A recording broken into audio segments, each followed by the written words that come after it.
Chapter 5. The Marriage Feast. The morning sun rose clear and resplendent, touching the foamy waves into a network of ruby-tinted light. The feast had been made ready on the second floor at La Réserve, with whose arbor the reader is already familiar. The apartment destined for the purpose was spacious and lighted by a number of windows, over each of which was written in golden letters, for some inexplicable reason, the name of one of the principal cities of France.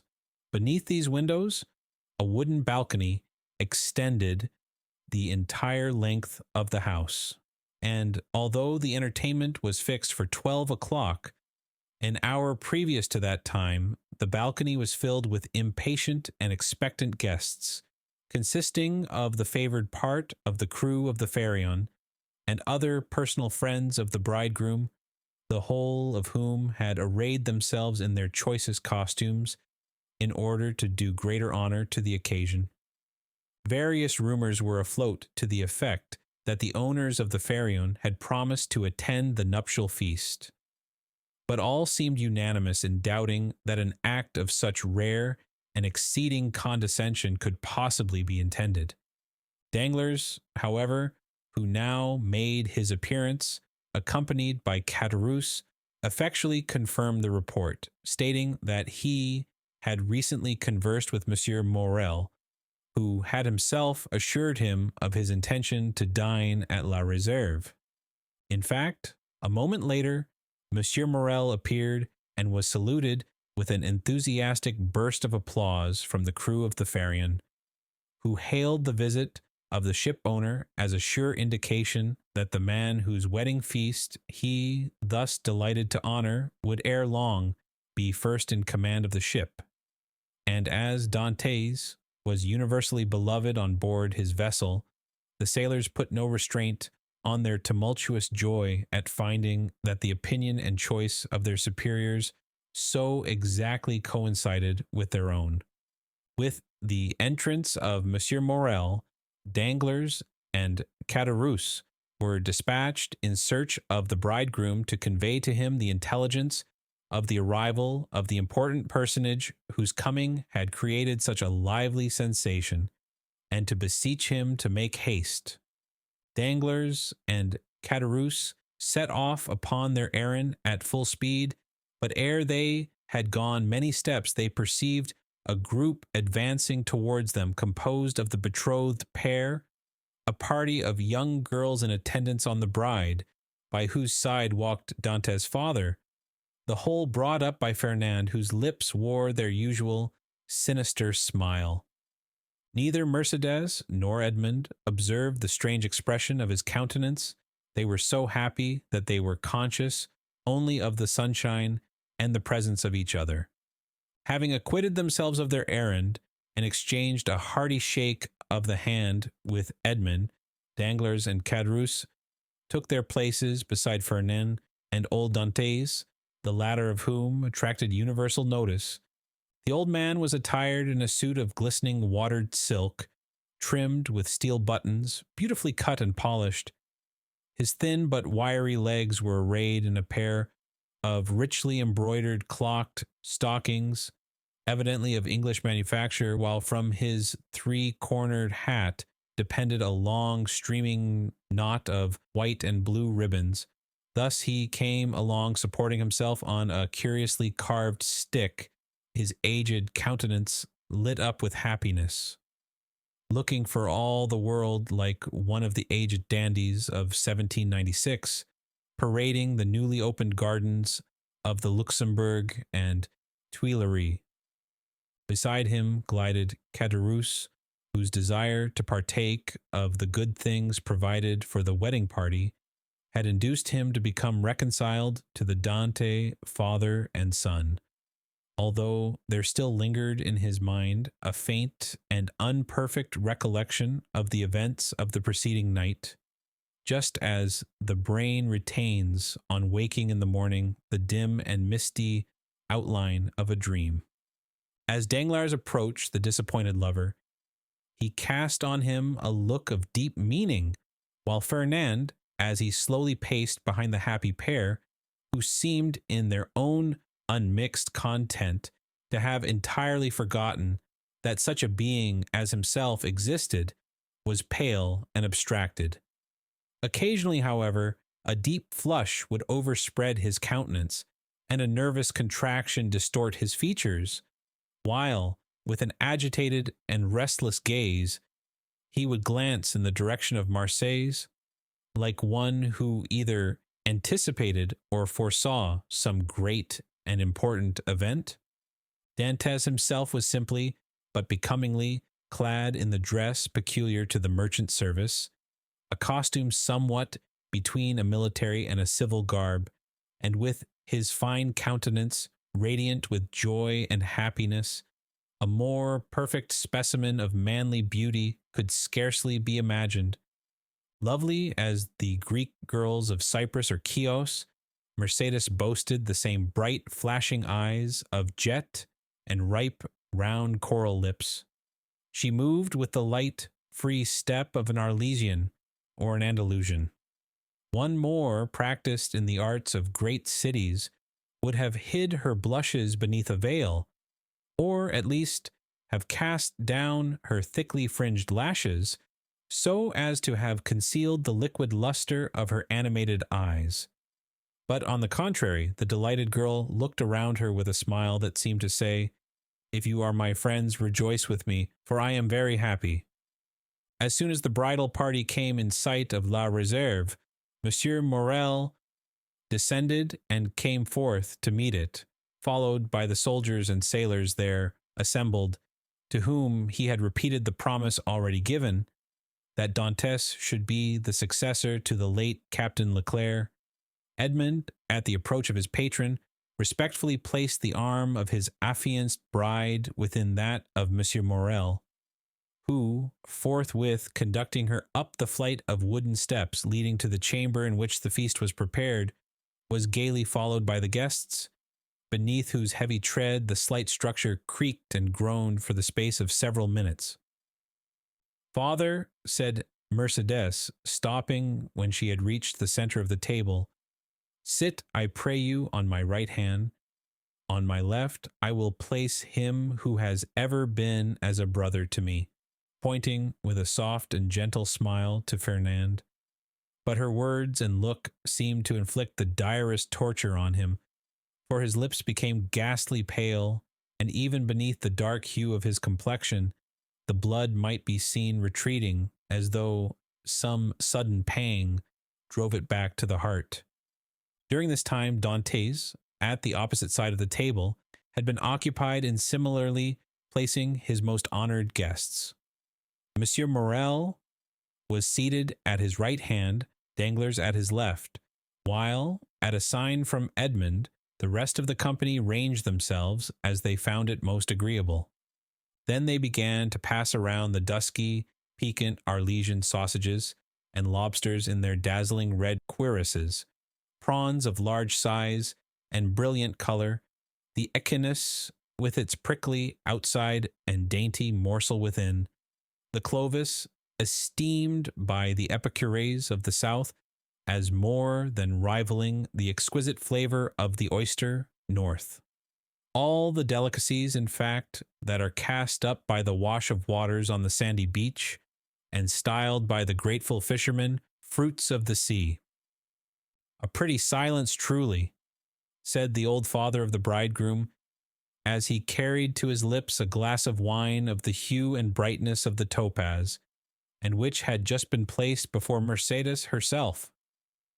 Now, would anybody think that this room contained a happy, merry party, who desire nothing better than to laugh and dance the hours away? "Ah," sighed Caderousse, "a man cannot always feel happy because he is about to be married." "The truth is," replied Dantès, "that I am too happy for noisy mirth." "If that is what you meant by your observation, my worthy friend, you are right. Joy takes a strange effect at times. It seems to oppress us almost the same as sorrow." Danglars looked towards Fernand, whose excitable nature received and betrayed each fresh impression. "Why, what ails you?" asked he of Edmond. Do you fear any approaching evil? I should say that you were the happiest man alive at this instant. And that is the very thing that alarms me, returned Dantes. Man does not appear to me to be intended to enjoy felicity so unmixed. Happiness is like the enchanted palaces we read of in our childhood, where fierce, fiery dragons defend the entrance and approach, and monsters of all shapes and kinds, requiring to be overcome ere victory is ours. I own that I am lost in wonder to find myself promoted to an honor of which I feel myself unworthy, that of being the husband of Mercedes. Nay, nay, cried Caderousse, smiling, you have not attained that honor yet. Mercedes is not yet your wife. Just assume the tone and manner of a husband, and see how she will remind you that your hour is not yet come. The bride blushed, while Fernand, restless and uneasy, seemed to start at every fresh sound, and from time to time wiped away the large drops of perspiration that gathered on his brow. Well, never mind that, neighbor Caderousse. It is not worth while to contradict me for such a trifle as that. 'Tis true that Mercedes is not actually my wife, but, added he, drawing out his watch, in an hour and a half she will be. A general exclamation of surprise ran round the table, with the exception of the elder Dantes, whose laugh displayed the still perfect beauty of his large white teeth. Mercedes looked pleased and gratified, while Fernand grasped the handle of his knife with a convulsive clutch. In an hour? Inquired Danglars, turning pale. How is that, my friend? Why, thus it is, replied Dantes. Thanks to the influence of Monsieur Morel, to whom, next to my father, I owe every blessing I enjoy, every difficulty has been removed. We have purchased permission to waive the usual delay, and at 2:30 the mayor of Marseille will be waiting for us at the city hall. Now, as 1:15 has already struck, I do not consider I have asserted too much in saying that in another hour and 30 minutes, Mercedes will have become Madame Dantes. Fernand closed his eyes, a burning sensation passed across his brow, and he was compelled to support himself by the table to prevent his falling from his chair, but in spite of all his efforts, he could not refrain from uttering a deep groan, which, however, was lost amid the noisy felicitations of the company. Upon my word, cried the old man, you make short work of this kind of affair. Arrived here only yesterday morning and married today at 3:00. Commend me to a sailor for going the quick way to work. But, asked Danglars in a timid tone, how did you manage about the other formalities, the contract, the settlement? The contract, answered Dantes, laughingly. It didn't take long to fix that. Mercedes has no fortune. I have none to settle on her. So, you see, our papers were quickly written out, and certainly do not come very expensive. This joke elicited a fresh burst of applause, so that what we presume to be merely the betrothal feast turns out to be the actual wedding dinner, said Danglars. No, no, answered Dantes. Don't imagine I am going to put you off in that shabby manner. Tomorrow morning I start for Paris, 4 days to go and the same to return, with 1 day to discharge the commission entrusted to me is all the time I shall be absent. I shall be back here by the 1st of March, and on the 2nd I give my real marriage feast. This prospect of fresh festivity redoubled the hilarity of the guests to such a degree that the elder Dantes, who, at the commencement of the repast, had commented upon the silence that prevailed, now found it difficult, amid the general din of voices, to obtain a moment's tranquillity in which to drink to the health and prosperity of the bride and bridegroom. Dantes, perceiving the affectionate eagerness of his father, responded by a look of grateful pleasure, while Mercedes glanced at the clock and made an expressive gesture to Edmond. Around the table reigned that noisy hilarity which usually prevails at such a time among people sufficiently free from the demands of social position not to feel the trammels of etiquette, such as at the commencement of the repast, had not been able to seat themselves according to their inclination, rose unceremoniously, and sought out more agreeable companions. Everybody talked at once, without waiting for a reply, and each one seemed to be contented with expressing his or her own thoughts. Fernand's paleness appeared to have communicated itself to Danglars. As for Fernand himself, he seemed to be enduring the tortures of the damned. Unable to rest, he was among the first to quit the table, and, as though seeking to avoid the hilarious mirth that rose in such deafening sounds, he continued, in utter silence, to pace the farther end of the salon. Caderousse approached him just as Danglars, whom Fernand seemed most anxious to avoid, had joined him in a corner of the room. "Upon my word," said Caderousse, from whose mind the friendly treatment of Dantès, united with the effect of the excellent wine he had partaken of, had effaced every feeling of envy or jealousy at Dantès' good fortune. "Upon my word, Dantès is a downright good fellow, and when I see him sitting there beside his pretty wife that is so soon to be, I cannot help thinking it would have been a great pity to have served him that trick you were planning yesterday." "Oh, there was no harm meant," answered Danglars. "At first I certainly did feel somewhat uneasy as to what Fernand might be tempted to do. But when I saw how completely he had mastered his feelings, even so far as to become one of his rival's attendants, I knew there was no further cause for apprehension." Caderousse looked full at Fernand. He was ghastly pale. "Certainly," continued Danglars, "the sacrifice was no trifling one when the beauty of the bride is concerned. Upon my soul, that future captain of mine is a lucky dog. Gad, I only wish he would let me take his place." "Shall we not set forth?" asked the sweet silvery voice of Mercédès. 2 o'clock has just struck, and you know we are expected in a quarter of an hour." To be sure," cried Dantès, eagerly quitting the table. "Let us go directly." His words were re-echoed by the whole party, with vociferous cheers. At this moment Danglars, who had been incessantly observing every change in Fernand's look and manner, saw him stagger and fall back, with an almost convulsive spasm, against a seat placed near one of the open windows. At the same instant his ear caught a sort of indistinct sound on the stairs, followed by the measured tread of soldiery, with the clanking of swords and military accoutrements.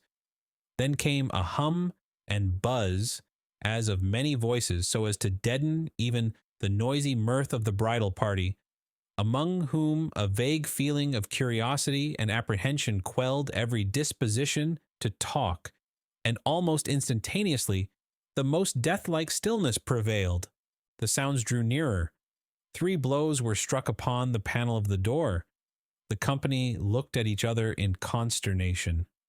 "I demand admittance," said a loud voice outside the room. "In the name of the law." As no attempt was made to prevent it, the door was opened, and a magistrate, wearing his official scarf, presented himself, followed by 4 soldiers and a corporal. Uneasiness now yielded to the most extreme dread on the part of those present. "May I venture to inquire the reason of this unexpected visit?" said Monsieur Morrel, addressing the magistrate, whom he evidently knew. "There is doubtless some mistake easily explained." "If it be so," replied the magistrate, "rely upon every reparation being made. Meanwhile, I am the bearer of an order of arrest, and although I most reluctantly perform the task assigned me, it must nevertheless be fulfilled. Who among the persons here assembled answers to the name of Edmond Dantès?" Every eye was turned towards the young man, who, spite of the agitation he could not but feel, advanced with dignity, and said in a firm voice, "I am he. What is your pleasure with me?" "Edmond Dantès," replied the magistrate, "I arrest you in the name of the law." "Me," repeated Edmond, slightly changing color, "and wherefore, I pray?" "I cannot inform you, but you will be duly acquainted with the reasons that have rendered such a step necessary at the preliminary examination. Monsieur Morel felt that further resistance or remonstrance was useless. He saw before him an officer delegated to enforce the law, and perfectly well knew that it would be as unavailing to seek pity from a magistrate decked with his official scarf as to address a petition to some cold marble effigy. Old Dantes, however, sprang forward. There are situations which the heart of a father or a mother can't be made to understand. He prayed and supplicated in terms so moving that even the officer was touched, and, although firm in his duty, he kindly said, "My worthy friend, let me beg of you to calm your apprehensions. Your son has probably neglected some prescribed form or attention in registering his cargo, and it is more than probable he will be set at liberty directly.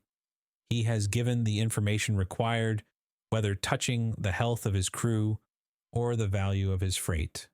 "What is the meaning of all this?" inquired Caderousse, frowningly, of Danglars, who had assumed an air of utter surprise. "How can I tell you?" replied he. "I am, like yourself, utterly bewildered at all that is going on, and cannot in the least make out what it is about." Caderousse then looked around for Fernand, but he had disappeared. The scene of the previous night now came back to his mind with startling clearness. The painful catastrophe he had just witnessed appeared effectually to have rent away the veil which the intoxication of the evening before had raised between himself and his memory.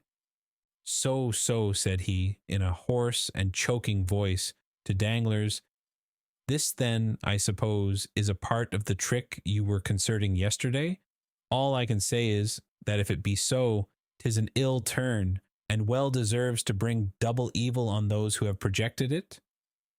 "Nonsense," returned Danglars. "I tell you again, I have nothing whatever to do with it. Besides, you know very well that I tore the paper to pieces." "No, you did not," answered Caderousse. "You merely threw it by. I saw it lying in a corner." "Hold your tongue, you fool. What should you know about it? Why, you were drunk." "Where is Fernand?" inquired Caderousse. "How do I know?" replied Danglars. "Gone, as every prudent man ought to be, to look after his own affairs, most likely. Never mind where he is. Let you and I go and see what is to be done for our poor friends." During this conversation, Dantes, after having exchanged a cheerful shake of the hand with all his sympathizing friends, had surrendered himself to the officer sent to arrest him, merely saying, "Make yourselves quite easy, my good fellows. There is some little mistake to clear up, that's all, depend upon it, and very likely I may not have to go so far as the prison to effect that." "Oh, to be sure," responded Danglars, who had now approached the group. "Nothing more than a mistake, I feel quite certain." Dantes descended the staircase, preceded by the magistrate and followed by the soldiers. A carriage awaited him at the door. He got in, followed by 2 soldiers and the magistrate, and the vehicle drove off towards Marseille. "Adieu, adieu, dearest Edmond," cried Mercédès, stretching out her arms to him from the balcony. The prisoner heard the cry, which sounded like the sob of a broken heart, and leaning from the coach, he called out, "Goodbye, Mercédès. We shall soon meet again." Then the vehicle disappeared round one of the turnings of Fort St. Nicholas. "Wait for me here, all of you," cried Monsieur Morel. "I will take the first conveyance I find, and hurry to Marseille, whence I will bring you word how all is going on." "That's right," exclaimed a multitude of voices. "Go, and return as quickly as you can." This second departure was followed by a long and fearful state of terrified silence on the part of those who were left behind. The old father and Mercédès remained for some time apart, each absorbed in grief, but at length the 2 poor victims of the same blow raised their eyes, and with a simultaneous burst of feeling rushed into each other's arms.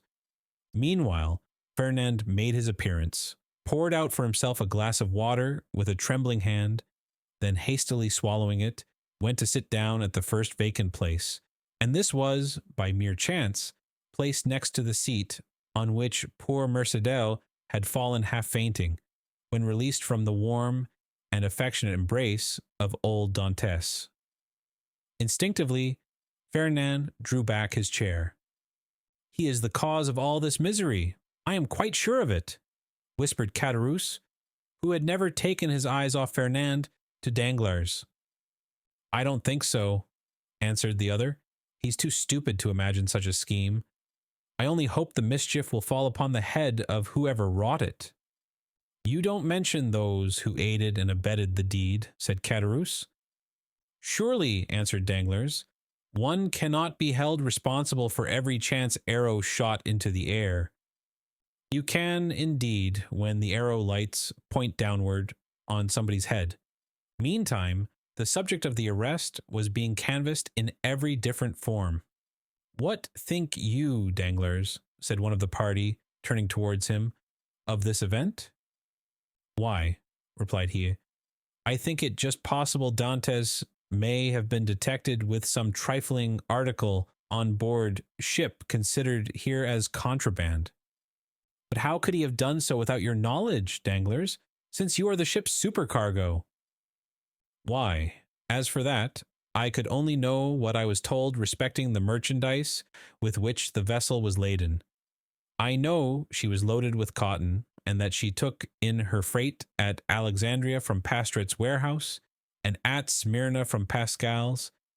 That is all I was obliged to know, and I beg I may not be asked for any further particulars." "Now I recollect," said the afflicted old father, "my poor boy told me yesterday he had got a small case of coffee and another of tobacco for me."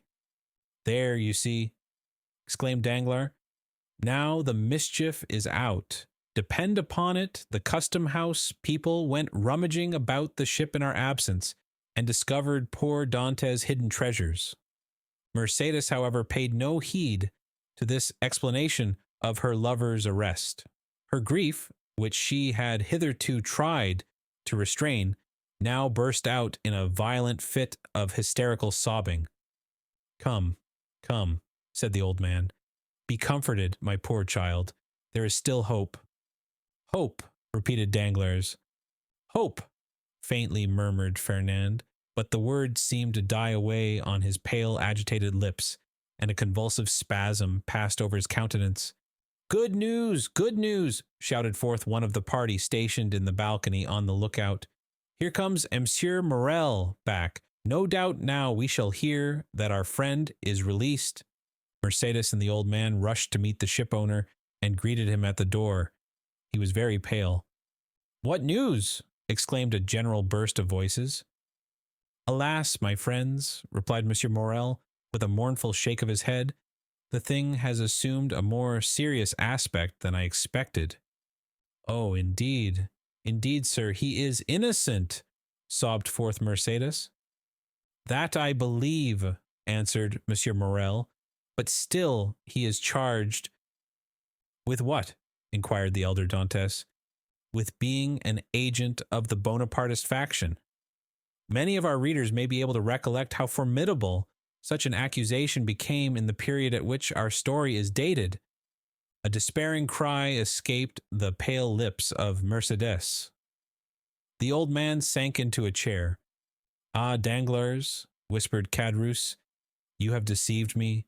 The trick you spoke of last night has been played, but I cannot suffer a poor old man or an innocent girl to die of grief through your fault. I am determined to tell them all about it." "Be silent, you simpleton," cried Danglars, grasping him by the arm, "or I will not answer even for your own safety. Who can tell whether Dantes be innocent or guilty? The vessel did touch at Elba, where he quitted it, and passed a whole day in the island. Now, should any letters or other documents of a compromising character be found upon him, will it not be taken for granted that all who uphold him are his accomplices?" With the rapid instinct of selfishness, Caderousse readily perceived the solidity of this mode of reasoning. He gazed doubtfully, wistfully on Danglars, and then caution supplanted generosity. "Suppose we wait a while and see what comes of it," said he, casting a bewildered look on his companion. "To be sure," answered Danglars. "Let us wait by all means. If he be innocent, of course he will be set at liberty. If guilty, why, it is no use involving ourselves in a conspiracy. Let us go then. I cannot stay here any longer."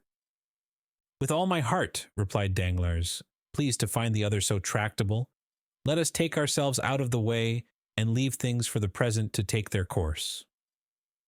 After their departure, Fernand, who had now again become the friend and protector of Mercédès, led the girl to her home, while some friends of Dantès conducted his father, nearly lifeless, to the Allée de Mailhan.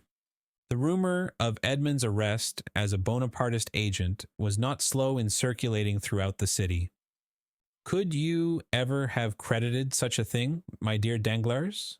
asked Monsieur Morrel, as, on his return to the port for the purpose of gleaning fresh tidings of Dantès from Monsieur de Villefort, the assistant procureur, he overtook his supercargo and Caderousse.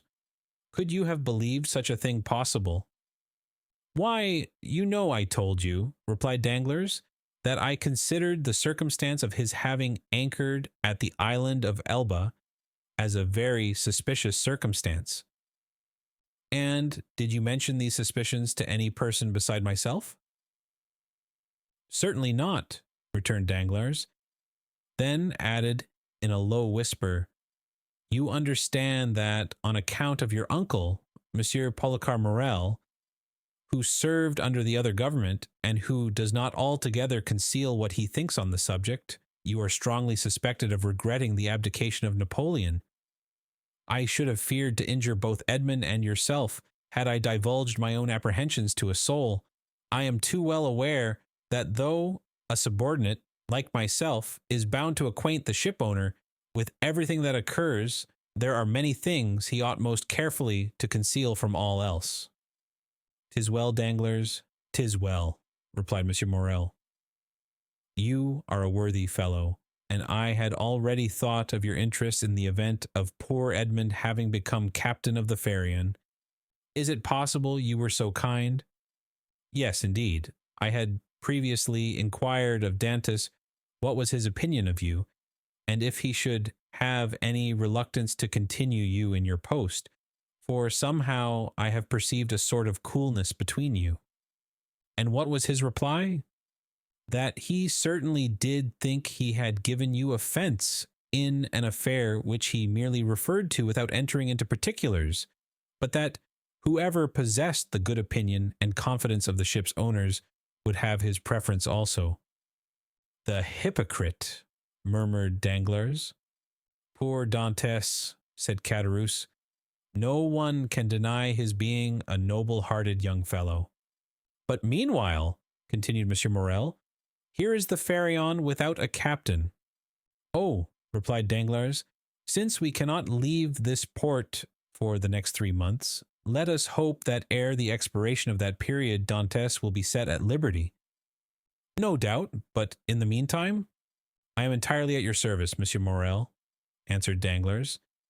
"You know that I am as capable of managing a ship as the most experienced captain in the service, and it will be so far advantageous to you to accept my services that upon Edmond's release from prison no further change will be requisite on board the Pharaon than for Dantès and myself each to resume our respective posts." "Thanks, Danglars. That will smooth over all difficulties. I fully authorize you at once to assume the command of the Pharaon and look carefully to the unloading of her freight. Private misfortunes must never be allowed to interfere with business." "Be easy on that score, Monsieur Morrel. But do you think we shall be permitted to see our poor Edmond?" "I will let you know that directly I have seen Monsieur de Villefort, whom I shall endeavour to interest in Edmond's favour. I am aware he is a furious royalist, but in spite of that, and of his being king's attorney, he is a man like ourselves, and I fancy not a bad sort of one." Perhaps not, replied Danglars, but I hear that he is ambitious, and that's rather against him. Well, well, returned Monsieur Morrel, we shall see. But now hasten on board, I will join you there ere long. So saying, the worthy ship-owner quitted the two allies and proceeded in the direction of the Palais de Justice. You see, said Danglars, addressing Caderousse, the turn things have taken. Do you still feel any desire to stand up in his defense? Not the slightest, but yet it seems to me a shocking thing that a mere joke should lead to such consequences. But who perpetrated that joke, let me ask? Neither you nor myself, but Fernand. You knew very well that I threw the paper into a corner of the room. Indeed, I fancied I had destroyed it. Oh, no, replied Caderousse, that I can answer for. You did not. I only wish I could see it now as plainly as I saw it, lying all crushed and crumpled in a corner of the arbor. Well then, if you did, depend upon it, Fernand picked it up and either copied it or caused it to be copied. Perhaps even he did not take the trouble of recopying it. And now I think of it, by heavens, he may have sent the letter itself. Fortunately for me, the handwriting was disguised. Then you were aware of Dantès being engaged in a conspiracy? Not I. As I before said, I thought the whole thing was a joke, nothing more. It seems, however, that I have unconsciously stumbled upon the truth. Still, argued Caderousse, I would give a great deal if nothing of the kind had happened, or at least that I had had no hand in it. You will see, Danglars, that it will turn out an unlucky job for both of us. Nonsense. If any harm come of it, it should fall on the guilty person, and that, you know, is Fernand. How can we be implicated in any way? All we have got to do is to keep our own counsel and remain perfectly quiet, not breathing a word to any living soul, and you will see that the storm will pass away without in the least affecting us. Amen, responded Caderousse, waving his hand in token of adieu to Danglars, and bending his steps towards the Allées de Meilhan, moving his head to and fro, and muttering as he went, after the manner of one whose mind was overcharged with one absorbing idea. So far, then, said Danglars, mentally, all has gone as I would have it. I am, temporarily, commander of the Pharaon, with the certainty of being permanently so, if that fool of a Caderousse can be persuaded to hold his tongue. My only fear is the chance of Dantès being released, but there he is in the hands of justice, and, added he with a smile, she will take her own. So saying, he leaped into a boat, desiring to be rowed on board the Pharaon, where Monsieur Morrel had agreed to meet him.